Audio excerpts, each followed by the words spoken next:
हम सखो भाई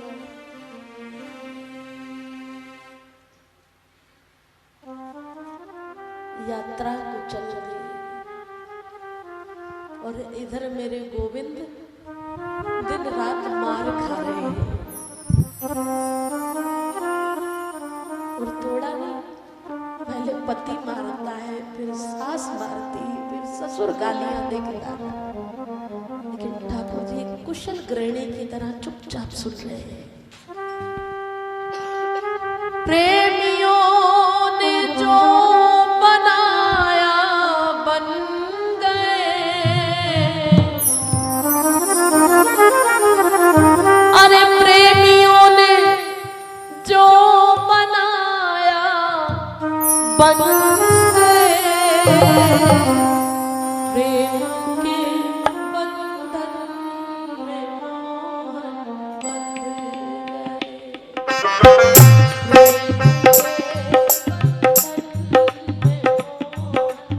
बंध गए। बोलो ना, प्रेम के बंधन में मोहन, प्रेम के ऊंची आवाज में,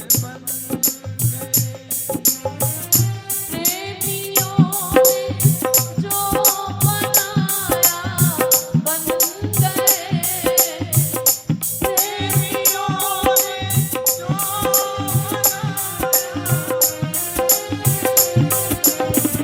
प्रेम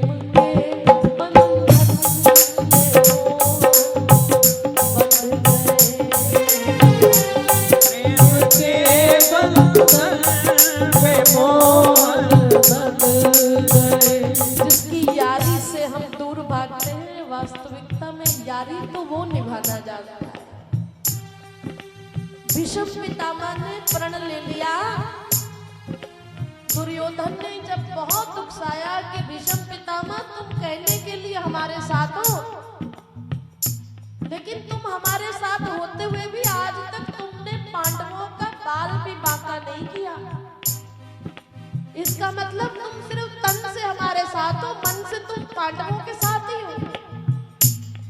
तो जब खूब उकसाया तो भीष्म पितामह कहने लगे, दुर्योधन ऐसे मत कहे, मैं प्रतिज्ञा लेता हूँ आज कि कल सुबह के युद्ध में मैं पांचों पांडव में से एक पांडव का वध जरूर करूंगा। उन पांचों पांडव में से एक पांडव कल मारा जाएगा, ये मेरी प्रतिज्ञा है। लेकिन हाँ, एक काम करना, तुझे डर ये है ना कि तू युद्ध हार जाएगा, तू चिंता मत कर। सुबह के समय 3 से लेकर 4 बजे के बीच ब्रह्म मुहूर्त में मैं जब अपनी समाधि में बैठता हूँ, तुम अपनी पत्नी को 16 श्रृंगार करके भेजना, मैं उसे सौभाग्यवती भव का आशीर्वाद दूंगा, फिर तेरा कोई बाल बांका नहीं कर सकता। पर ये बात सिर्फ तेरे और मेरे बीच रहनी चाहिए, कहीं बाहर ना जाए। लेकिन जहां पांडवों की बात आ गई तो मेरा गोविंद कहाँ नहीं है। प्रतिज्ञा सुन ली, पांचों पांडव आराम से सो रहे हैं, द्रौपदी सो रही है। वहां तक बहुत बात पहुंचाई, लेकिन वो फिर भी आराम से सो रहे हैं।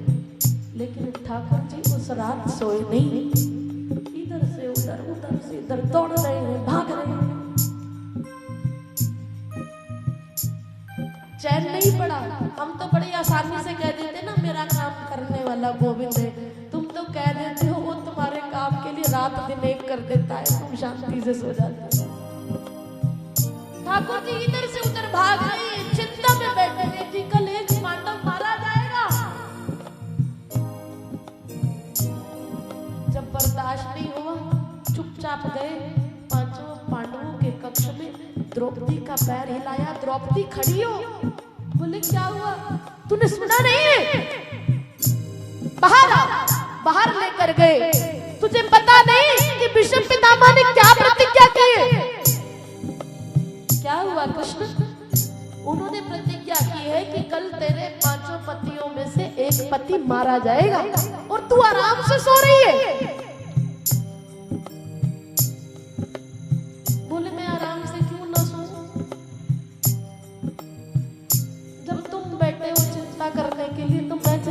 बात की करो। तुम हो ना हमारे सर पे, जिसके सर ऊपर तू स्वामी वो डर कैसा भावे।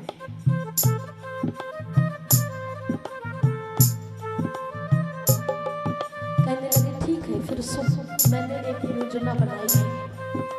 बोले क्या? तू फटाफट जा और 16 श्रृंगार करके आ जा। कृष्ण जी क्या कह रहे हैं? बोले मैं कह रहा हूँ ना, जो मैं कह रहा हूँ वो तो चुपचाप कर। द्रौपदी 16 श्रृंगार करके आई है। बोले अब मेरे साथ चल। कहाँ?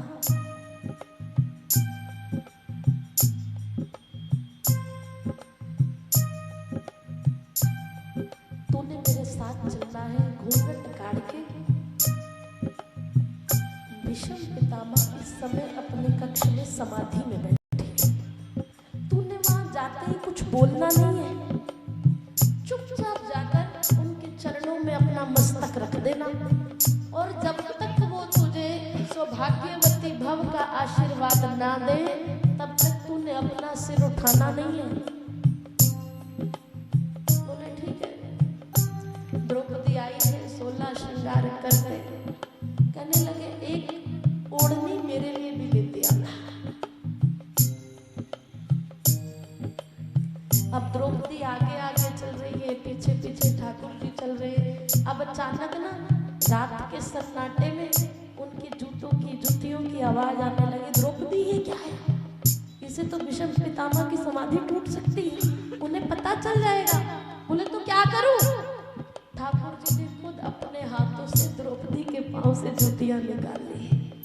बोले मुझे मैं संभाल लूंगा।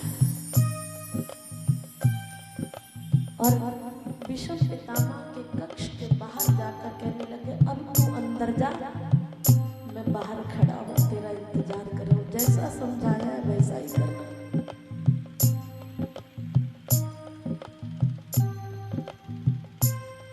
उस अर्धरात्रि की बेला में भीष्म की लगी समाधि थी। मन प्रभु चरणों में लीन हुआ, उस जगह न कोई व्याधि थी। द्रौपदी ने जाकर सिर रखा चरणों में भीष्म पितामह के, सिर रख दिया। भीष्म पितामह ने आशीर्वाद दिया। समझ गए कि पायल की आवाज आई है, हो ना हो ये दुर्योधन की पत्नी ही है। बाबा ने आशीर्वाद दिया पुत्रवती भव। द्रौपदी ने सर नहीं उठाया। बाबा ने आशीर्वाद दिया आयुष्मान भव। द्रौपदी ने सर नहीं उठाया। जैसे ही बाबा ने आशीर्वाद दिया सौभाग्यवती भव, द्रौपदी एकदम उठ गई, बोलने लगी बाबा ये क्या है? कल तुम कुछ और कह रहे थे, आज कुछ और कह रहे हो। बाबा की एकदम समाधि टूटी।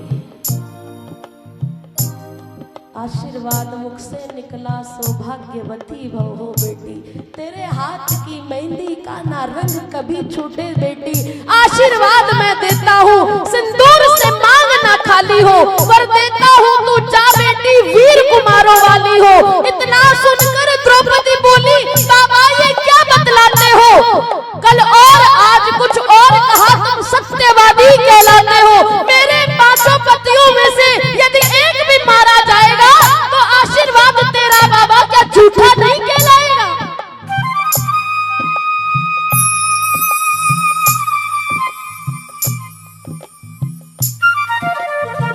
जैसे ही ऐसे बोला, अब आया होश पितामह को, हाथों से माला छूट गई। उन प्रभु चरणों में लीन हुई, चित चोर समाधि टूट गई।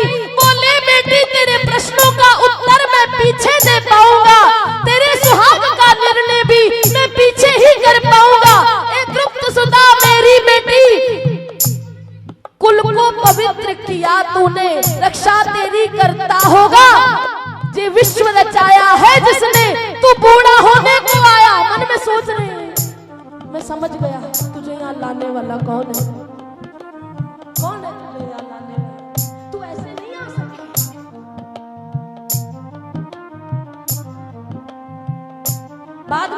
बात खड़ी। पहले मुझे ये बता कि तुझे यहाँ लाने वाला कहाँ छुपा है?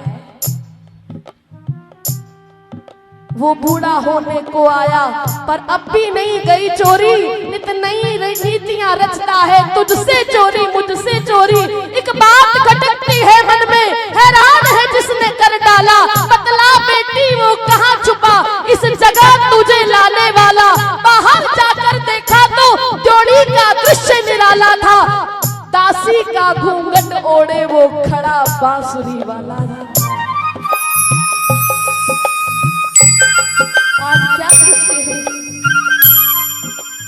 दासी का घूंघट ओढ़ा है।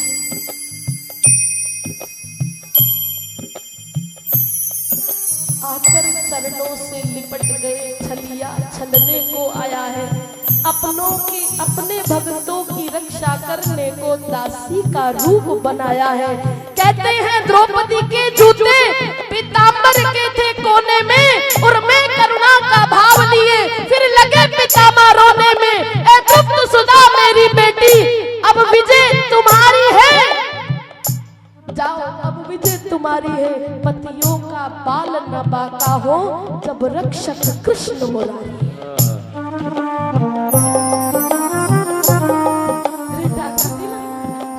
दासी का घूंघट ओढ़े और बगल में द्रौपदी के जूते चप्पल छूता है। और क्या करे वो, और क्या प्रमाण दे? आज सखुबाई के लिए बंद गए, मार के खा रहे हैं।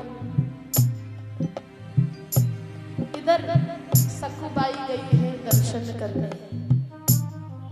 जय विठ्ठल विठ्ठल गिरधारी, विठ्ठल विठ्ठल गिरधारी, यमुना जी की मल्हारी। जय विठ्ठल विठ्ठल गिरधारी, यमुना जी की मल्हारी। जय विठ्ठल विठ्ठल गिरधारी, यमुना जी की मल्हारी। जय विठ्ठल विठ्ठल गिरधारी, जय विठ्ठल विठ्ठल गिरधारी, यमुना जी की मल्हारी। यहाँ द्रौपदी, यहाँ सखुबाई वो दर्शन के लिए गई है, और इधर मेरे गोविंद प्रेम के